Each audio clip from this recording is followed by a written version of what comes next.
Day. And this is a new book. I have actually never read it. I'm excited to share it with you. I'm sitting by the fire. I thought that would be nice. It's hard to see the fire in the camera on this cold, late October day. I'm going to learn along with you today. This is another one that I got at our great Pan-African bookstore down in South Dallas. Great place to go visit if you haven't gone there. So many wonderful books. This is called Lift as You Climb, the story of Ella Baker. I had not heard about Ella Baker, but she is one of the many people that has fought to get everyone the right to vote. By Patricia Hrubey Powell, and it's a Caldecott Honor winner. Ella Baker fought for justice. Ella Baker fought for freedom. Ella Baker fought for her people. Lift as you climb. I love that phrase. That's a good one for us too. The story of Ella Baker. Under a bright North Carolina sun, Ella rode to church with Granddaddy and Mama.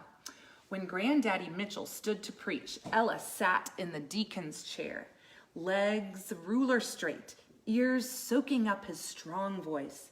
He preached, give to others. He preached, join together. He spoke, freedom. He asked, what do you hope to accomplish? After church, at Granddaddy's farm, the farm he and Grandma worked as slaves, the farm they toiled on like mules after emancipation, till they bought and owned it.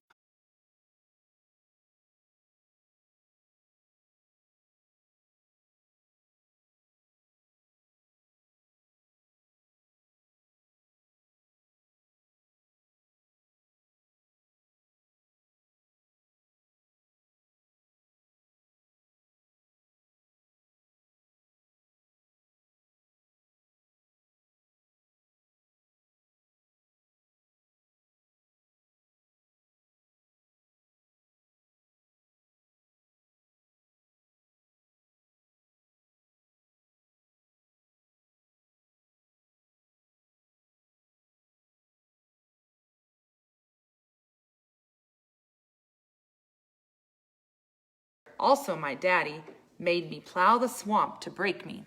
So this is the mom talking, the grandma talking to her. After turning the muck, I went and jumped the broom, married proud Dark Mitchell, your granddaddy, and danced all night long. Ella drank up that story till it filled her bones.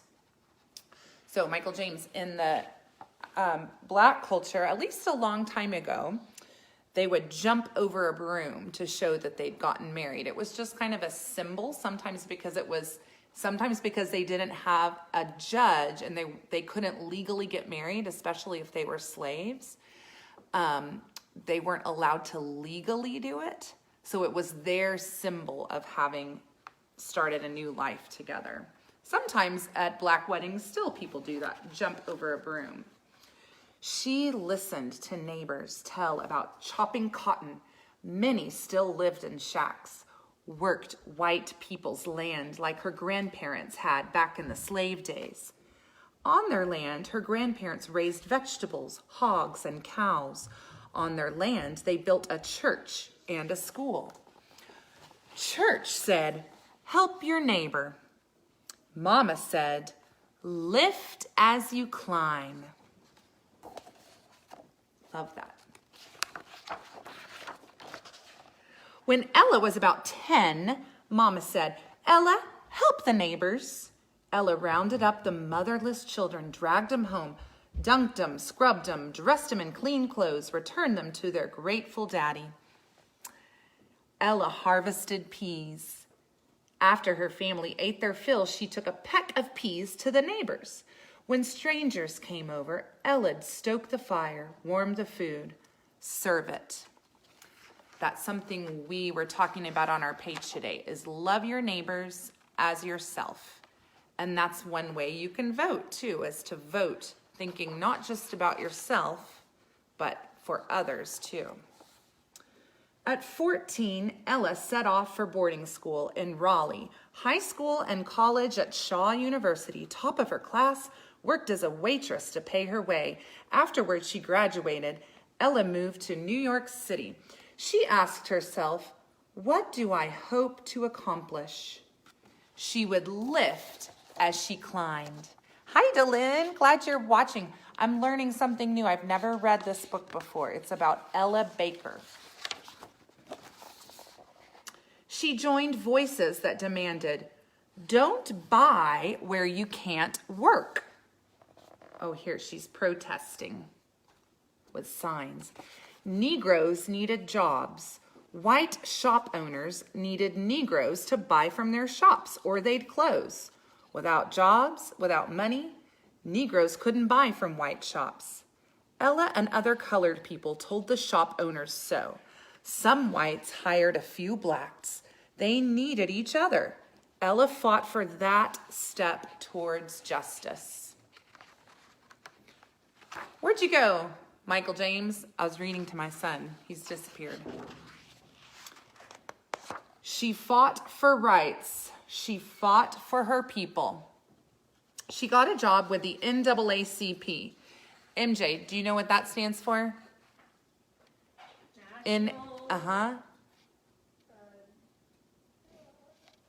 National Association for the Advancement of Colored People. So back after emancipation, back in the early days, back in the 20s, 30s, 40s, people called black people, and they called themselves colored or Negroes. So that was CP, colored people. The NAACP raised money to fight racial injustice in the courts by selling memberships and registering voters. I became a member of I got us a family membership to the NAACP this summer. You can join the NAACP. They send out some nice magazines for teenagers too and kids. The NAACP focused on finding members in the Negro elite, preachers, doctors, businessmen. But Ella had a different idea. She'd find a church, get herself invited, talk at Sunday service, make friends with everyday people, middle-class maids, shop workers, and poor sharecroppers. Not just the elite. And ask, and here's that question again. This is such a good question for kids in school too. What do you hope to accomplish? That's a great question for leaders like me and for organizations. What do you hope to accomplish? She listened in Mims, Florida. Our school principal asked for teacher pay equal to white teachers' pay. Whites dynamited his house. Oh my goodness. And killed him. Ella mourned, then said, you want equal pay for Negroes? Register to vote. Choose your representative. They will listen to your complaint. Then that representative will fight for the Negro. All over the South, Ella made speeches about freedom, voting, rights, words straight from her heart to the hearts of her audience. Then she'd ask, what do you hope to accomplish? Ella Baker. In one Virginia town, people objected to, oh, this sounds familiar, police brutality. Why'd the police beat Negroes when they hadn't committed a crime? Another town wanted better teachers' salaries and school buses. Another, the use of city parks and playgrounds. Now, something I noticed different about this picture is at least they're just using batons. And now they use guns. You can still be killed with a baton, though. They wanted fair treatment, but the Negro middle class resisted joining the NAACP and getting the vote. I wonder why. Why anger? Oh, this is why. Why anger their white bosses, risk their jobs, their comforts? Why risk being hungry? Okay, so they're afraid that if people find out they join the NAACP or take a stand or make a protest, they might get fired from their jobs and not have money. Ella told this story. Across the tracks, the poor live in filth and get diseases. Those diseases hop those itty bitty tracks and infect you. Oh, something else we know about right now. That made sense to the middle class. All Negroes were in this together. They'd have to risk angering their bosses. Ella and her new friends, workers, partners, believers, mostly women, walked into bar and grills, schools, beer gardens, bootlack parlors. She was always the poised lady, always Miss Baker, posing the question, "What do you hope to accomplish?" The people wanted freedom. Who's this? Martin Luther King Jr. and 100 men, mostly preachers, and Ella worked together for Black freedom. They formed the Southern Christian Leadership Conference. Churches worked with preachers at the top, handing down knowledge from the pulpit to the flock. That's how these preachers wanted to work now, like their churches did, from the top down. Ella worked from the bottom up, from the grassroots. She wanted people to solve their own problems, like her mother taught her, lifting as she climbed. But the powerful men weren't used to women working in their inner circle. Ella listened to the people, then the power of Black women as leaders. Shouldn't we train local leaders? Shouldn't we create education programs? I like the way this book teaches us to listen and then help others use their voices and speak for them sometimes, advocate for them.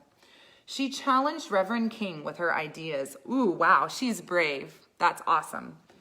Rather than just the elite and the middle class, what about the poorest? What about the people at the bottom? Dr. King didn't always agree with Ella, but he respected her. He said, Ella must head up our new organization, the SCLC, to register voters and stand up to the whites. His order came from the top down.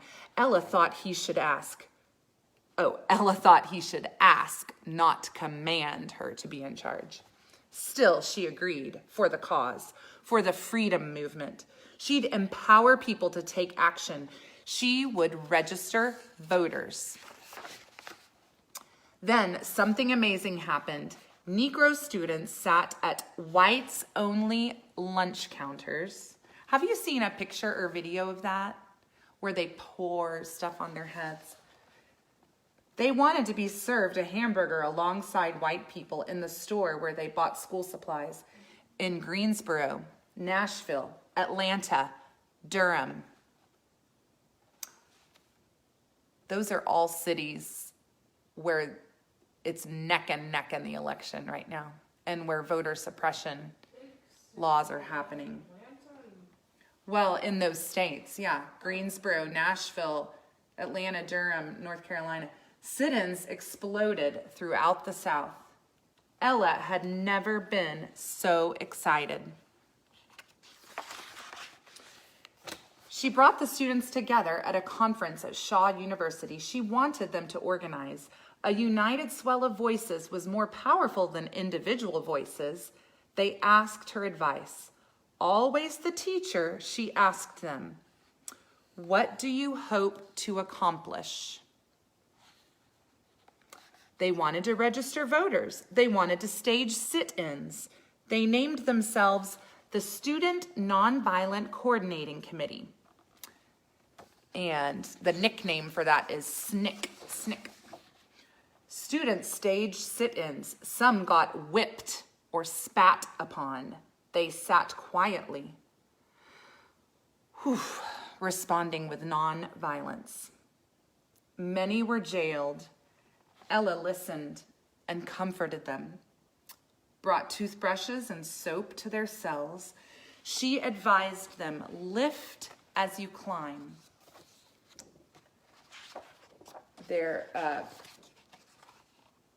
one of their mantras. Let's see, I saw it in the back here. Absorb evil, all the while persisting in love. And that was based on a teaching of Gandhi, based on love and the love of God. That nonviolence, absorb evil, all the while persisting in love. I can't imagine how hard that would be. The students ventured back into the fight, armed with Ella's wisdom. Tennessee tenant farmers, poor Negroes working for white plantation owners, hungry and bone-tired from overwork, tried to register to vote. White bosses evicted them from their shacks, beat them for being bold. Now the sharecroppers lived in tents. The students asked them, "What do you hope to accomplish?" They wanted justice. They wanted the vote. They wanted to be treated like citizens. Ella worked alongside the students when they rode in battered school buses and commercial buses, testing the new integration laws by breaking the old Jim Crow laws. They sat in whites-only seats. They came south to help desegregate. In Alabama, the buses were firebombed. Students were beaten, jailed. Those freedom riders of 1961 woke up the nation. So it was their student freedom rides. Everybody finally started seeing pictures, photos, newspapers.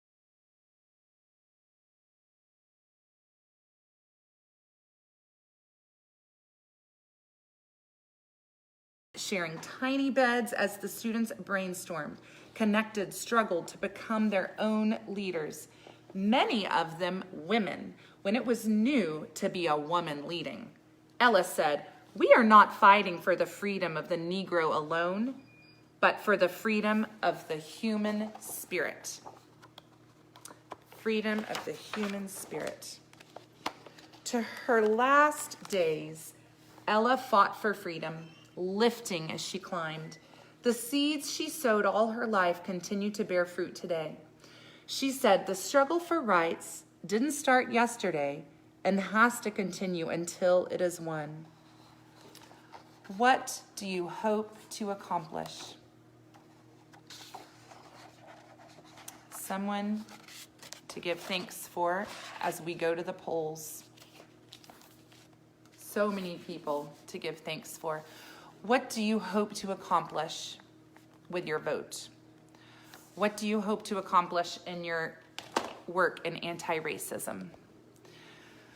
What do you hope to accomplish when you help to get out the vote and spread messages of peace and anti-racism?